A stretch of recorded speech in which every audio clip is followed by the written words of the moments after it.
ಗೋಪಾಲ್ ಕೃಷ್ಣ ಅವರು ಹೇಳಿದ್ರು ಈಗ 1.5 ಲಕ್ಷದಲ್ಲಿ ಗೆಲ್ತೀವಿ ಅಂತ. ನಾವು ಸ್ವಲ್ಪ ಚುನಾವಣೆ ನಿಮಗೆ ಜ್ಞಾಪಕ ಇದ್ರೆ 78,000 ಮತಗಳ ಹಿಂದೆ ನಮ್ಮ ಪಕ್ಷ ಇದ್ದಿದ್ದು. ಈ ಚುನಾವಣೆಯಲ್ಲಿ ನಾವು ಅದನ್ನ ಸಮನಾದಿಗಾದರೂ ಮಾಡಲೇಬೇಕು. ಅದರಲ್ಲಿ ಬಹಳ ಹೆಚ್ಚಿನ ಜವಾಬ್ದಾರಿ ಯಲಹಂಕ ವಿಧಾನಸಭಾ ಕ್ಷೇತ್ರಕ್ಕಿದೆ. ನಾನು ಮತ್ತು ನಮ್ಮ ಮಿತ್ರರಾದ ಪ್ರಸನ್ನ ಕುಮಾರ್ ಅವರು ಇನ್ನೊಂದು 3-4 ದಿವಸ ಎಲ್ಲ ಕೆಲಸಗಳನ್ನ ಕ್ಷೇತ್ರದಲ್ಲಿ ಮುಗಿಸಿ ನಾವಿಬ್ಬರು ಯಲಹಂಕ ಕ್ಷೇತ್ರದಲ್ಲೇ ಇಲ್ಲಿ ವಾಸ್ತವವಾಗಿ ಹೂಡಿ ತಮ್ಮೆಲ್ಲರ ಮಧ್ಯೆ ಈ ಕೆಲಸವನ್ನು ಮಾಡುವ. ಯಾಕಂದ್ರೆ ನಮ್ಮ ದಿವಂಗತ ಬಸಲಿಂಗಪ್ಪ ಅವರ ಚುನಾವಣೆ 1985ರಿಂದ ನಾನು ಯಲಹಂಕ ಕ್ಷೇತ್ರದಲ್ಲಿ ಬಹಳ ಹಳಬರು ಯಾರ್ಯಾರಿದ್ದಾರೆ ಅವ್ರಿಗೆಲ್ಲ ಅವ್ರ ಜೊತೆಯಲ್ಲಿ ಕೆಲಸ ಮಾಡಿರೋದು. ಮತ್ತೆ ಅವರ ದಿವಂಗತರಾದ ನಂತರ ನಮ್ಮ ಪ್ರಸನ್ನ ಕುಮಾರ್ ಸಾಹೇಬರಿಗೆ ಅವರು ಒಂದು ಬೈ ಎಲೆಕ್ಷನ್ನು 3 ಚುನಾವಣೆಗಳಲ್ಲಿ ಅವ್ರನ್ನ ನೀವೆಲ್ಲರೂ ಆಶೀರ್ವದಿಸಿ ಹೆಚ್ಚಿನ ಪ್ರೀತಿಯನ್ನ ಈ ಕ್ಷೇತ್ರದಲ್ಲಿ ಅವರು ಸಂಪಾದನೆ ಮಾಡಿದ್ರು. ನಂತರ 2008ರಲ್ಲಿ ಡಿಲಿಮಿಟೇಷನ್ ಆಯಿತು, ಕ್ಷೇತ್ರ ಮರು ವಿಂಗಡಣೆ ಆಯಿತು, ಅವರು ಪುಲಕೇಶ ನಗರಕ್ಕೆ ಹೋಗ್ಬೇಕಾಯ್ತು. ಆಗಲಿಂದ ನನ್ನ ಒಡನಾಟ ಸ್ವಲ್ಪ ಕಡಿಮೆ, ಯಾಕಂದ್ರೆ ಪ್ರಸನ್ನ ಕುಮಾರ್ ಅವರು ಇಲ್ಲ, ನಾನು ಬರಲಿಲ್ಲ.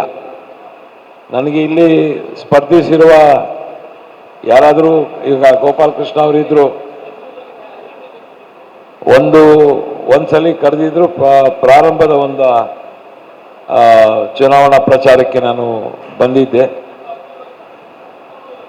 ಅದೇ 2013ರಲ್ಲಿ. ಇವತ್ತು ನಮ್ಮೆಲ್ಲರ ಮುಂದೆ ಬಹಳ ದೊಡ್ಡ ಸವಾಲಿದೆ. ಏನಪ್ಪ ಸವಾಲು? ನಮ್ಮ ಹೆಸರುಘಟ್ಟ ಬ್ಲಾಕಿನ ಅಧ್ಯಕ್ಷರಾದ ವೆಂಕಟಾಚಲನವರು ಬರ್ತಾ ಇದ್ದಾರೆ. ಅವರಿಗೆ ವೇದಿಕೆಗೆ ಸ್ವಾಗತವನ್ನು ಬಯಸ್ತಾ ಬನ್ನಿ. ದೊಡ್ಡ ಸವಾಲು ಯಲಹಂಕ ವಿಧಾನಸಭಾ ಕ್ಷೇತ್ರದಲ್ಲಿ ನಾವು ಮೊದಲು ಯಾವ ರೀತಿ ವೈಭವದಿಂದ ಕಾಂಗ್ರೆಸ್ ಪಕ್ಷ ಎಲ್ಲರೂ ಕಾರ್ಯಕರ್ತರು ಧೈರ್ಯದಿಂದ ತಲೆ ಎತ್ಕೊಂಡು ಓಡಾಡ್ತಿರುವ ಸಮಯ 85ರಿಂದ 2008ವರೆಗೂ, ಅಂದರೆ ಸುಮಾರು 15-23 ವರ್ಷಗಳ ಕಾಲ ನಮ್ಮ ಕಾಂಗ್ರೆಸ್ ಕಾರ್ಯಕರ್ತರಿಗೆ ಒಂದು ದೊಡ್ಡ ಶಕ್ತಿ ಇತ್ತು. ಬಸಲಿಂಗಪ್ಪನವರು ಇದ್ರು, ಆಮೇಲೆ ಪ್ರಸನ್ನ ಕುಮಾರ್ ಅವರು ಇದ್ರು. ಈಗ ಕಳೆದ 10 ವರ್ಷ ಆಯಿತು, 10-11 ವರ್ಷಗಳ ಕಾಲ ಈಗ ಒಂದು ಚುನಾವಣೆಯಲ್ಲಿ, ಲೋಕಸಭಾ ಚುನಾವಣೆಯಲ್ಲಿ ಒಂದು ಅವಕಾಶವನ್ನ ನಮ್ಮ ಪುತ್ರರಾದ ಶ್ರೀ ರಕ್ಷಾರಾಮಯ್ಯ ಅವರಿಗೆ ಪಕ್ಷದ ವರಿಷ್ಠರು, ವಿಶೇಷವಾಗಿ ನಮ್ಮ ಮುಖ್ಯಮಂತ್ರಿಗಳು, ನಮ್ಮ ಅಖಿಲ ಭಾರತ ಕಾಂಗ್ರೆಸ್ ಪಕ್ಷದ ಅಧ್ಯಕ್ಷರಾದ ಶ್ರೀ ಮಲ್ಲಿಕಾರ್ಜುನ್ ಖರ್ಗೆರವರು, ರಣದೀಪ್ ಸುರ್ಜೇವಾಲಾರವರು, DK ಶಿವಕುಮಾರ್ ಅವರು ಅವ್ರಿಗೆ ಲೋಕಸಭಾ ಅಭ್ಯರ್ಥಿನಿಯಾಗಿ ಆಯ್ಕೆ ಮಾಡಿ ಕಳಿಸಿದ್ದಾರೆ. ನಾನು ವಿಶೇಷವಾಗಿ ಅವರ ತಂದೆ, ಅದರಿಂದ ನಾನು ಹೆಚ್ಚು, ನರಸಿಂಹರಾಜು ಅವರು ಬರ್ತಾ ಇದ್ದಾರೆ, ಬನ್ನಿ. ನರಸಿಂಹರಾಜು ಅಪ್ಪ ಬನ್ನಿ. ಈ ಒಂದು ಚುನಾವಣೆಗೆ ನಾನು ಮತ್ತೆ ನಂತರ ನಮ್ಮ ಪ್ರಸನ್ನ ಕುಮಾರ್ ಸಾಹೇಬರು ಮಾತಾಡ್ತಾರೆ. ವಿಶೇಷವಾಗಿ ಮಹಿಳೆಯರನ್ನ ನಾವು ಮನವಿ ಮಾಡಿಕೊಳ್ಳೋದು, ಇಲ್ಲಿ ಬಂದಿರೋರೆಲ್ಲ ಒಂದು ಕಾರ್ಪೊರೇಟರ್ ಮತ್ತು ಅದು ಹೆಚ್ಚಿನ ಒಂದು ಸ್ಥಾನ ಇರುವ ಅವೆಲ್ಲರೂ ಒಂದೊಂದು ಬೂತಲ್ಲಿ ಒಂದು 4 ಜನ ಹೆಂಗಸರು ಕರ್ಕೊಂಡೋಗಿ ನಾವು ನಮ್ಮ ಸರ್ಕಾರ ಈಗ ವಿಶೇಷವಾದ ಇದು ಗ್ಯಾರಂಟಿಗಳನ್ನ ಏನು ಕೊಟ್ಟಿದ್ದೀವಿ ಅದು ಎಲ್ಲ ಮಹಿಳೆಯರಿಗೆ ನೇರವಾಗಿ ಸಿಕ್ಕುವ ಒಂದು ಅನುಕೂಲಗಳು. ಗೃಹಲಕ್ಷ್ಮಿ ಯೋಜನೆ, ಶಕ್ತಿ ಯೋಜನೆ,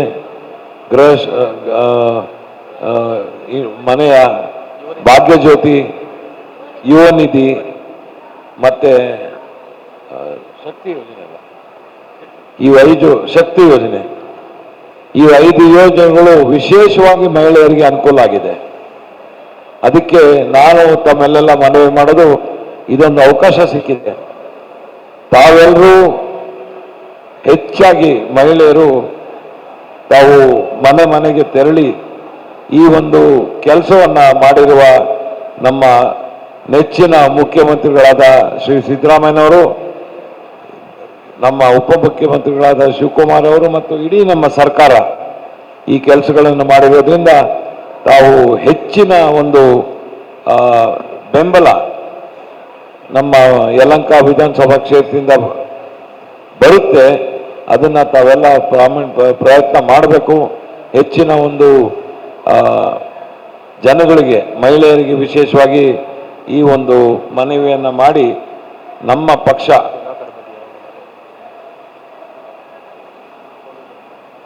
ನಾನು ಈ ಒಂದು ಚುನಾವಣೆಯಲ್ಲಿ ತಾವು ಮಾಡಬೇಕಾಗ್ತದೆ. ಮತ್ತೆ ತಾವು ಹೋದಾಗ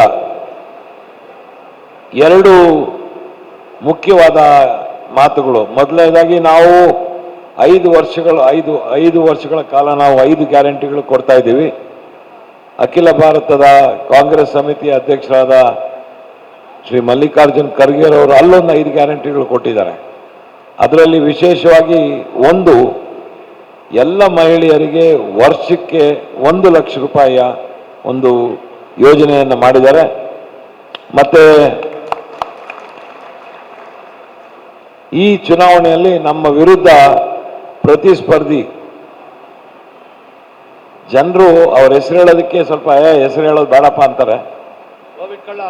ಆ ಒಂದು ಅವರೇ ಪಕ್ಷದ ಎಲ್ಲ ನಾಯಕರುಗಳು ತೋರಿಸಿದ್ದಾರೆ. ಈ ಒಂದು ಕೊರೋನಾ ಸಮಯದಲ್ಲಿ ಜನಗಳು ಸಾಯ್ತಾ ಇರುವಾಗ ಮೊದಲನೇ ವೇವ್ ಇಡೀ 2ನೇ ವೇವ್ ಅಲ್ಲಿ ಅತಿ ಹೆಚ್ಚು ಜನರನ್ನು ನಾವು ಕಳ್ಕೊಂಡ್ವಿ.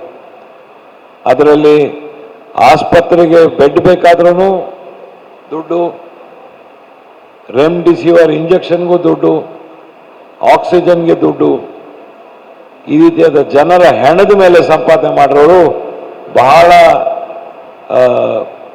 ಕ್ರೂರಿಯಾದ ಕೆಲಸಗಳು. ಇದನ್ನು ನೀವೆಲ್ಲ ಸ್ವಲ್ಪ ಒತ್ತಿ ಜನರಿಗೆ ಹೇಳಬೇಕಾಗ್ತದೆ.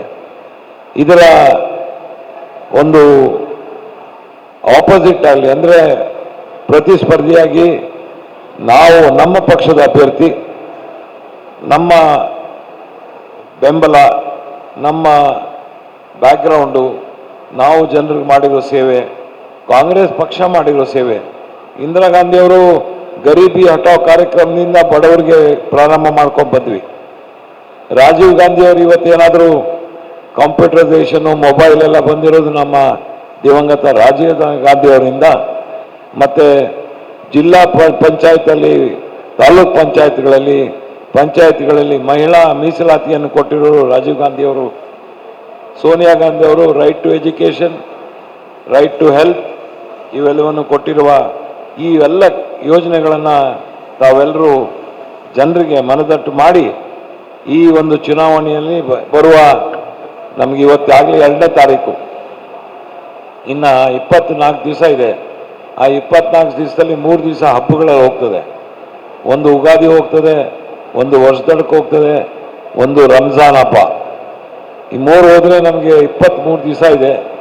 ತಾವು ದಯವಿಟ್ಟು ಹೆಚ್ಚಿನ ಆಸಕ್ತಿಯಿಂದ ಮನೆ ಮನೆಗೆ ತೆರಳಿ ಈ ಒಂದು ಚುನಾವಣೆಯಲ್ಲಿ ಕಾಂಗ್ರೆಸ್ ಪಕ್ಷ ಯಾಕೆ ಗೆಲ್ಲಬೇಕು ಅಂದರೆ, ಅಂಥವರು ನಾವು ಗೆದ್ದರೆ ಮಾತ್ರ ಅಂಥ ಕೆಟ್ಟ ಕ್ರೂರಿ ಜನಗಳು ಸೋಲಕ್ಕೆ ಸಾಧ್ಯ ಅಂಥೇಳಿ ತಾವೆಲ್ಲರೂ ಮಹಿಳೆಯರಿಗೆ ವಿಶೇಷವಾಗಿ ಮನದಟ್ಟು ಮಾಡಿ ನಮ್ಮ ಪಕ್ಷದ ಅಭ್ಯರ್ಥಿಯಾದ ನನ್ನ ಸುಪುತ್ರರಾದ ರಕ್ಷಾ ರಾಮಯ್ಯನವರಿಗೆ ತಾವು ಸಂಪೂರ್ಣವಾದ ಆಶೀರ್ವಾದ, ಬೆಂಬಲ ಮತ್ತು ಪ್ರೋತ್ಸಾಹ ಕೊಡಬೇಕು ಅಂತ ತಮ್ಮೆಲ್ಲರನ್ನು ಕಳಕಳಿಯಿಂದ ಮನವಿ ಮಾಡಿಕೊಂಡು ನಾನು ಇನ್ನೊಂದು ಸಭೆಗೆ ಹೋಗಬೇಕಾಗಿದೆ.